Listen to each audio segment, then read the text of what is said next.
how to use Google Lens for shopping and product search.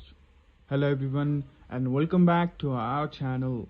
In today's video, I'll show you how to use Google Lens on your phone to search for and identify real-time objects.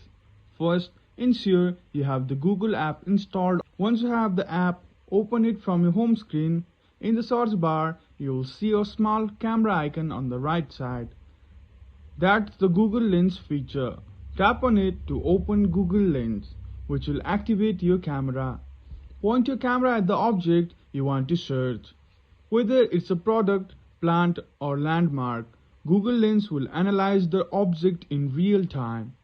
Tap the shutter button to capture the image, and Google Lens will provide instant search results related to what you scanned product, including links, description, and suggestion. You can also use Google Lens on existing photos. Tap the photo icon next to the camera button and select a picture from a gallery. Google Lens will analyze the image and provide relevant results.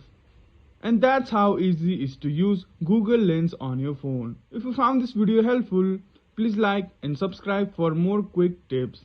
Thank you for watching, and we will see you again in the next video.